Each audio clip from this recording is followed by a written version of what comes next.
And so the Colossus ran out of batteries. Masterful, masterful. I managed to open the lock. Right, where are you? Yes, I'm here. And I ripped your robot's arms and legs off. Oh my god, I know, right? Metaton, are you... I didn't kill him. I didn't kill him. This is a pacifist run. Thank God, it's just the batteries. If you had gone, I would have, I mean, hey, it's no problem, you know. He's just a robot. He's a dumb robot. I could have made another one. Yeah, screw it. Human life is invaluable. Doesn't matter if your friends die. You know, you can always just build another one. Freaking Full Metal Alchemist over here. Why don't you go ahead? No. Okay, yes. Gotta get to a save point. Been too long since I saved. Okay, Alphys. What are we doing here? Sorry about that. Let's keep going. No, let's have a discussion. Talk to me like a real person for a second. Just a second. I'm a human being. You know, do you hate me? Do you like me? What's going on? Do you dislike anybody who gives you attention? You know, is that what's going on here? Do you have such low self-esteem? I really want to know. You know, look me in the eye. Look me in the slit of my eye with your big old round eyes. And I want you to tell me, what am I to you? Am I just a game? Am I just one of your Animu characters? You know, is this an Otacon Solid Snake relationship? Am I doing awesome things? Then you look at me and go, just like one of my Japanese animes. And then you piss yourself. Is that what's happening? I can see you doing that. You know, just come on.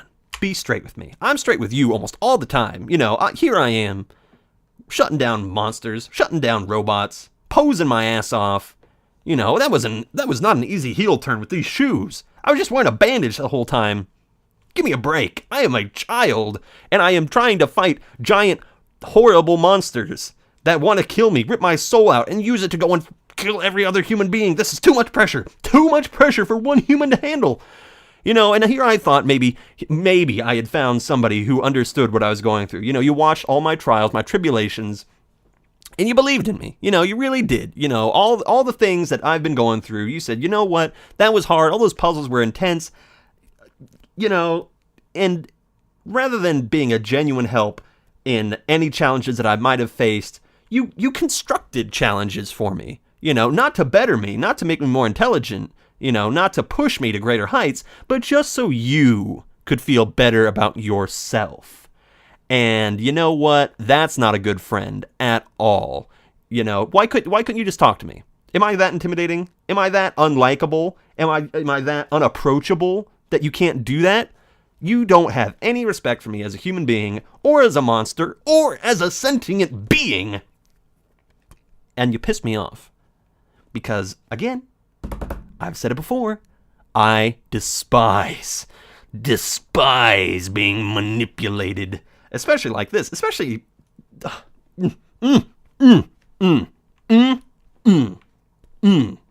Don't follow me.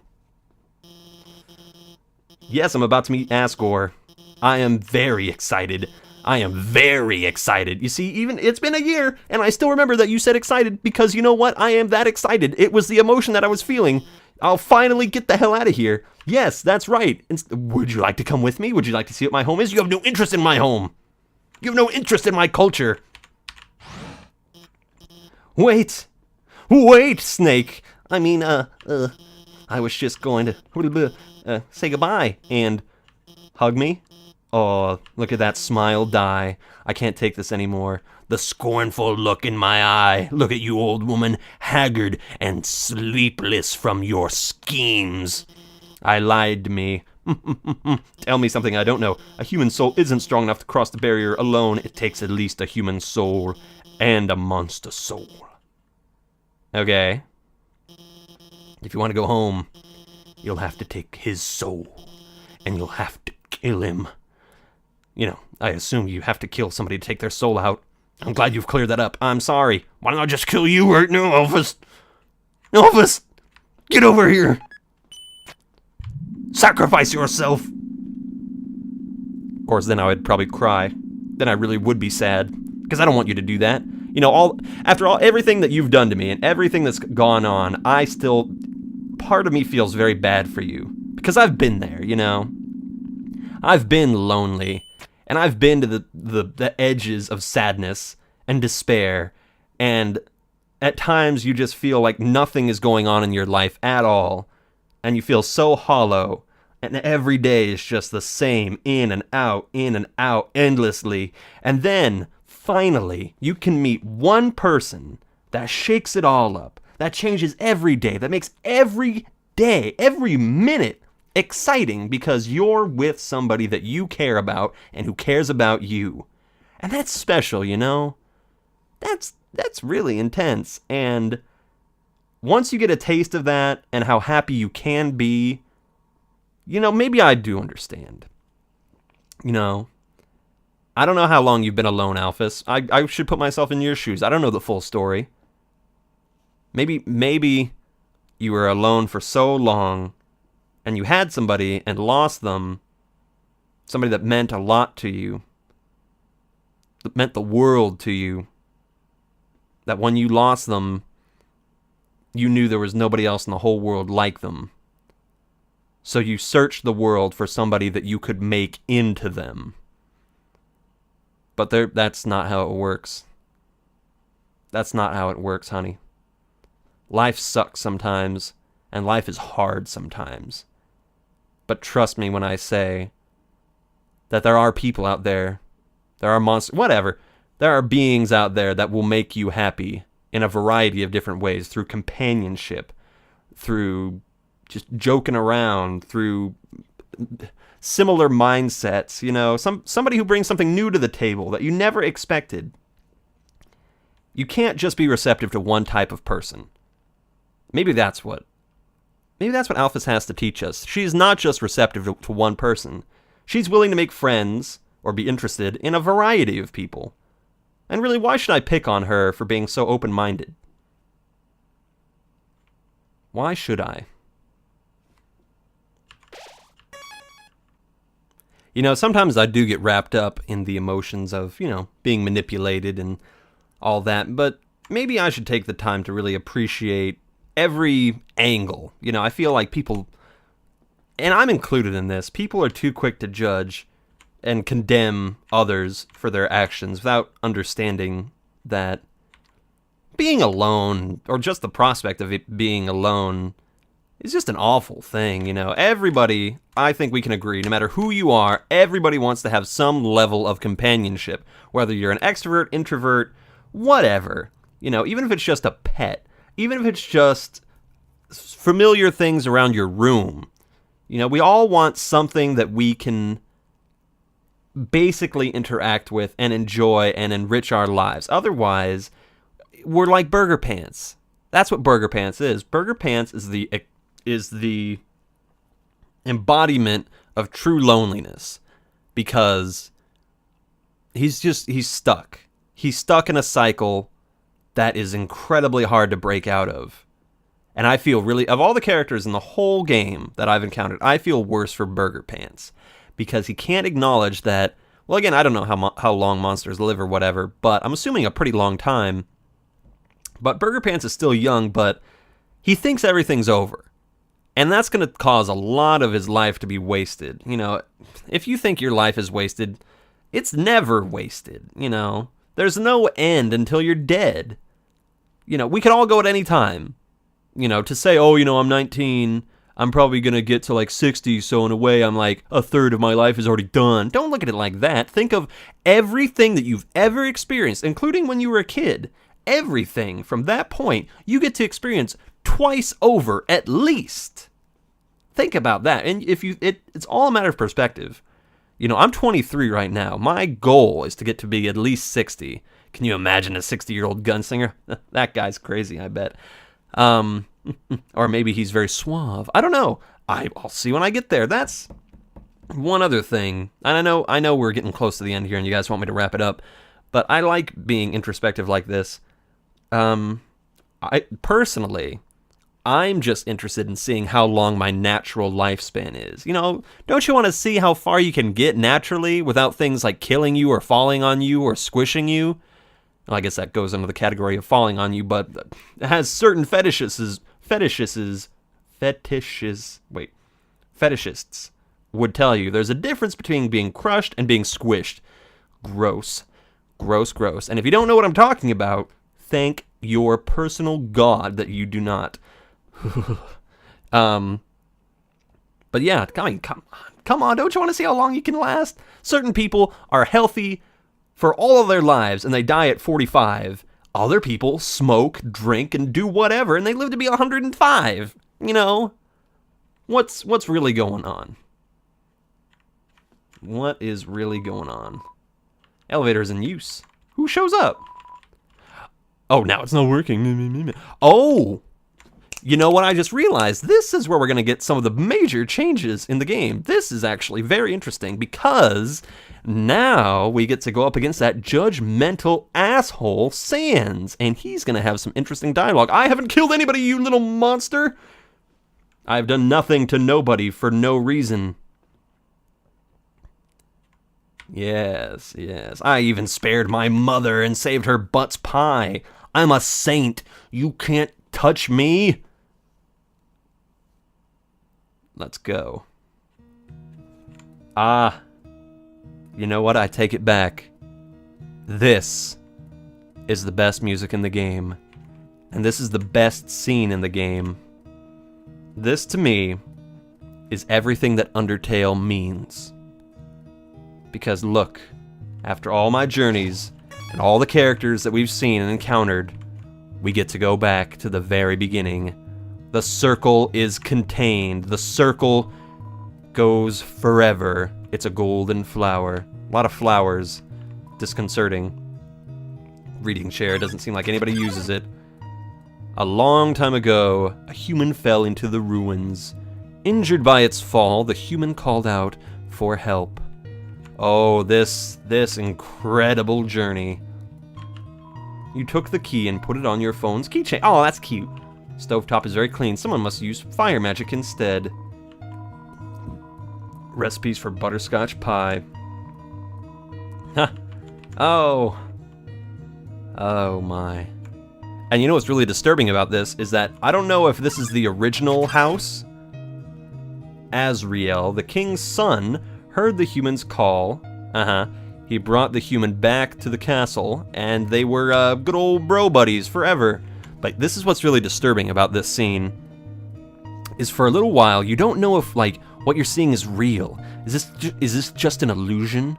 What's going on here? But then you come to realize that either this is the original house where Toriel, Asgore, and Asriel all lived, and that when Toriel went to the ruins, she rebuilt the whole thing identically to how the original place was, even down to the children's furniture, which is a completely disturbing thought. Or Asgore himself built this place as a monument to his lost life. There's a heart-shaped locket inside the box. Oh, I'll take that. Heck yeah. Mmm, delicious. What's this one? What was this one again? Is this the knife? There's a worn dagger. Ugh, leave that business. Forget that. I'm probably gonna have to take off my bandage pretty soon. Room under renovations. Yep, that's the mom's room. Hello, ladies. Over time, Asriel and the human became like siblings. The king and queen treated the human child as their own. The underground was full of hope. Who knows? We might be able to get these... we might be able to convince these children to go through the barrier with each other. Here's Daddy's room. It's a bureau. There's a Santa Claus. Oh my god, that's right. Oh, Asgore dresses up like Santa Claus. That's the cutest thing in the... Oh, their robes, button-up shirts, and a pink hand-knit sweater that says, Mr. Dad Guy. Ooh. I'll bet he never wears that because he never wants it to be worn out. It's a trophy, #1 nose nuzzle champs of 98. Oh, it's really the small details that causes the dagger in your heart to twist ever so horribly. Macaroni, I don't think I read that before. For King Dad. Oh my goodness. Asgore's journal. All the current pages is a nice day today. The ink still is almost wet. Very... Oh, so he still lives here. Despite everything. It's still you. 1, 2, 3, 4, 5 words. 5 words impart such emotional power. Power. This is the best music in the game. Bar none. I forgot about this. It is so melancholy, yet so full of hope. Oh. It's so good. So good. Unlock the chain. You know what? I'm gonna... Where's that heart locket information? Defense 15. It says best friends forever. I'm gonna put that on. I equip the locket. Do I still got my bandage? Yeah, I still got my bandage. Heals 10. Wait. It has already been used several times. Oh, I didn't know it does. Fascinating. So what, have I been going on with no defense this whole time? You know what? Screw it. Put it back on. Perfect. Then, one day, the human became very ill. No! Things were not good forever like destiny wanted them to be. The sick human had only one request, to see the flowers from their village. But there was nothing we could do. Indeed. The next day, the human died. In only one day? My goodness. Azrael, racked with... You know what? Actually, that reminds me of something. I think that might be the name of a really interesting character from the Strain trilogy by Guillermo del Toro. That's a good-ass book series. My God. Transformed into a being with incredible power.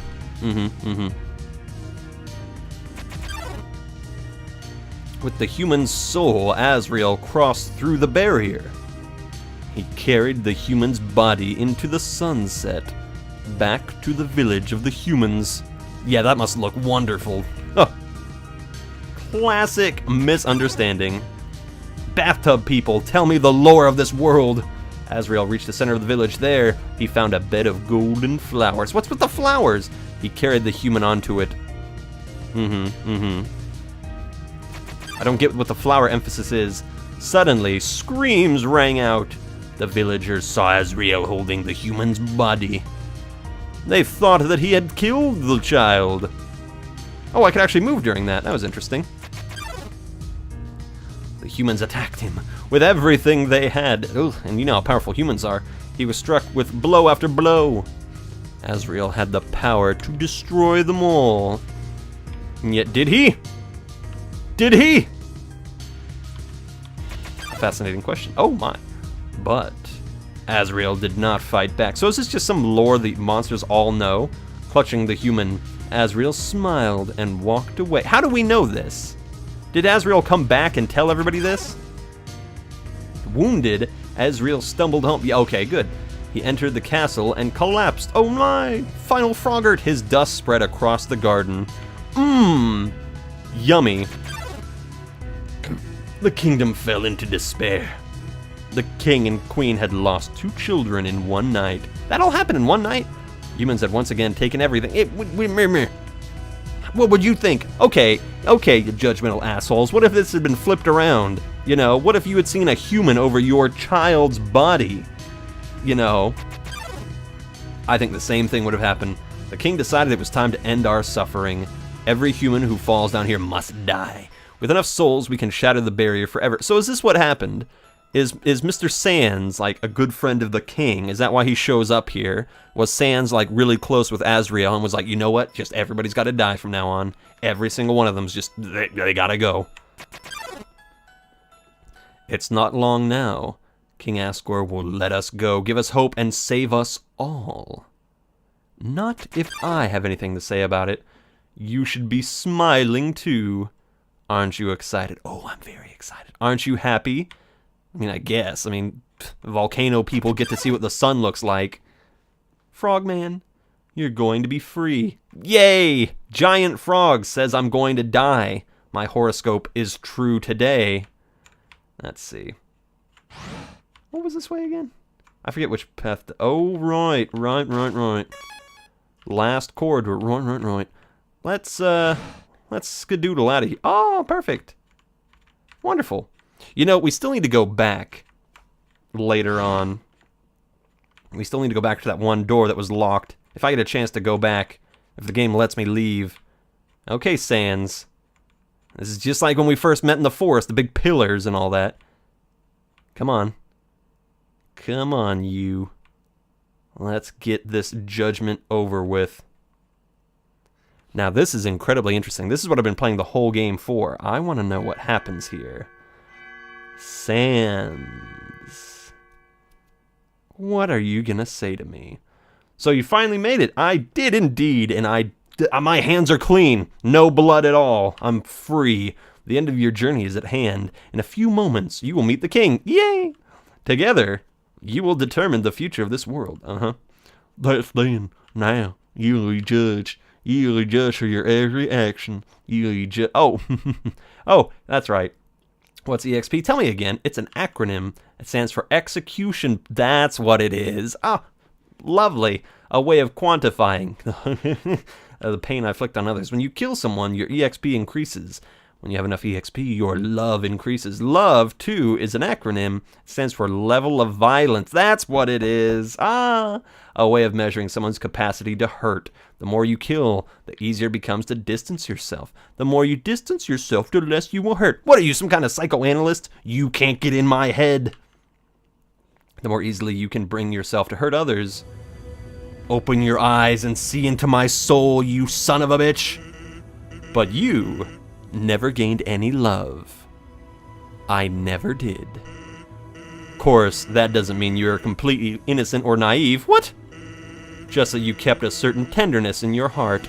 No matter the struggles or hardship you faced, you strive to do the right thing. I took a lot of candy from people. You refused to hurt anyone. Even when you ran away, you did it with a smile. You never gained love, but you gained love. Ugh, you're fucking with me right now. Does that make sense? No! Love is a mysterious thing. Maybe not. Now, you're about to face the greatest challenge of your entire journey. Your actions here will determine the face of the entire world. If you refuse to fight, Asgore will take your soul and destroy humanity. Classic. But if you kill Asgore and go home, monsters will remain trapped underground. What will you do? If I were you, I would have thrown in the towel by now. That's the difference between you and me. Determination! But you didn't get this far by giving up, did you? That's right. You have something called determination. As long as you hold on, as long as you do what's in your heart, I believe you can do the right thing. Alright. We're all done counting on you, kid. Or we're all counting on you, kid. Good luck, scary man. I shudder to think what's going to happen when I kill everything. He's going to have some words, no doubt. Some strongly worded love for me. Level of violence, quite indeed. Throne room. Here we go. Now we're getting to the real apple juice of this cider pit. Yes, I can't wait to go and see the corpse children. Hello? It's another fine day to be dead. Oh, it's a coffin. There's a name engraved on it. Jane.